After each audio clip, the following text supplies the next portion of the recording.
السلام علیکم ورحمۃ اللہ وبرکاتہ۔ اس اپنے پن کے ساتھ کیسے ہیں آپ؟ امید کرتی ہوں آپ سب خیریت سے ہوں گے۔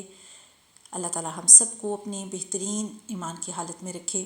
ہم سب کامیاب ہونا چاہتے ہیں، لیکن کامیابی اور ناکامی کے فرق کو بغیر پہچانے تو اس سے کوئی فرق نہیں پڑتا کہ تم کتنا آہستہ آگے بڑھتے ہو، بلکہ ناکامی تب آتی ہے جب تم رک جاتے ہو، چاہے یہ دنیا کی ہو یا آخرت کی۔ عموماً ہم ناکام ہوں یا مایوس کیوں ہوتے ہیں؟ کیونکہ ہمیں رزلٹ نظر نہیں آتا۔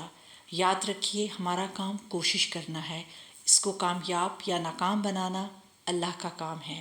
اللہ تعالیٰ قرآن مجید میں فرماتے ہیں کہ تم سے تمہاری کوشش دیکھی جائے گی، تو لہٰذا لوگوں کی پرواہ کیے بغیر وہ کیا کہیں گے، وہ کیا سوچیں گے، وہ یہ کہیں گے کہ اس کو اب خیال آیا نیک بننے کا، اتنے سارے گناہ کر لیے، اپنی زندگی پوری گناہوں میں ڈال دی، اب اس کو خیال آئے۔ ان ساری فکروں سے آزاد ہو کر کوشش شروع کر دیجیے۔ وہ کہتے ہیں نا کہ اللہ سبحانہ و تعالیٰ جب کسی سے بھلائی کا ارادہ کرتا ہے تو اس کو دین کی سمجھ دیتا ہے۔ تو یاد رکھیے، یہ جو سمجھ ہے نا، یہ اصل میں کامیابی کا وہ پہلا قدم ہے جس پر چل کر انسان اپنے رب کو ڈھونڈ لیتا ہے، اور جب کوئی رب کو ڈھونڈ لیتا ہے تو رب اس کو راضی کر دیتا ہے، اپنی رضا سے بھی اور اس رضا سے بھی جس کی وہ تمنا کرتا ہے۔ آپ نے ایک واقعہ سن رکھا ہوگا، ایک شخص نے 99 قتل کیے۔ اب 99 قتل کرنے کے بعد اس کو خیال آیا کہ وہ نیکی کی طرف چلا جائے، وہ گناہ سے بچ جائے، وہ اللہ کو راضی کر لے، وہ سوری کر لے۔ اس نے کسی عالم سے پوچھا، کیا میں اللہ کی بارگاہ میں اپنی توبہ قبول کروا سکتا ہوں؟ تو اس عالم نے کہا کہ تم نے 99 قتل کر لیے، اب تم کہاں اللہ کو راضی کر سکتے ہو، کہاں اللہ کو پا سکتے ہو، یا کہاں تمہاری معافی قبول ہوگی؟ اس نے اس کو بھی پکڑ کر قتل کر دیا۔ اس نے کہا کہ جب جانا ہی جہنم میں تو بہتر ہے اس کو بھی ختم کر دو، جو کہ ہمارا نارمل وتیرہ ہے۔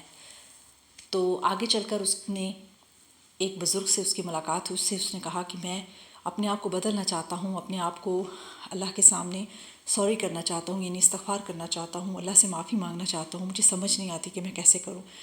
تو ان بزرگ نے اس کو ایک ایسی بستی کی طرف توجہ دلائی کہ اگر آپ اس کی طرف جائیں گے اور وہاں پر کچھ ایسے نیک لوگ ہیں، میں امید کرتا ہوں کہ آپ کو اللہ کی رضا ضرور ملے گی۔ جب وہ اس رستے کی طرف چل پڑا تو رستے میں اس کی موت آ گئی، اور جب موت آئی تو جنت اور جہنم کے فرشتے آپس میں جھگڑا کرنے لگے۔ جنت والے کہنے لگے کہ چونکہ اس کی نیت بدل چکی تھی، چونکہ اس نے ارادہ کر لیا تھا، تو اس کو اب جنت میں لے کے جائیں گے۔ اور جہنم والے نے کہا نہیں، اس نے تو 100 قتل کر ڈالے اور یہ بہت گنہگار انسان تھا، تو یہ ہماری بستی میں جائے گا۔ خیر، اللہ سبحانہ و تعالیٰ نے زمین کو حکم دیا کہ سکڑ جاؤ، اور سکڑنے کے بعد جنت اور جہنم کے فرشتوں کو کہا کہ جو اگر وہ اس کے قدم جنت کی طرف جا رہے ہیں، زیادہ قریب ہیں، تو جنت میں لے جاؤ، اور اگر جہنم کی طرف ہیں تو جہنم میں لے جاؤ۔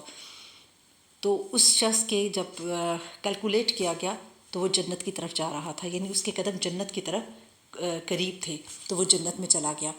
تو یہاں پہ کہنے کا مقصد یہ ہے کہ ہمیں لوگوں کی پرواہ نہیں کرنی کہ لوگ کیا کہیں گے، یہ کب کیا۔ دیکھیں، اصل انسان کی کامیابی تب شروع ہوتی ہے جب وہ اپنے آپ کو اللہ کے لیے مختص کر لیتا ہے، اور جب وہ کوشش کر لیتا ہے تو اللہ تعالیٰ اپنی کوشش کرنے والوں کو، جو اللہ کے راستے کی طلب رکھتا ہے، اللہ کے راستے پہ نکل پڑتا ہے، تو اللہ اس کو ضرور کامیابی دیتا ہے۔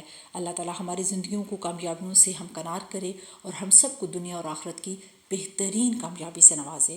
آمین ثم آمین۔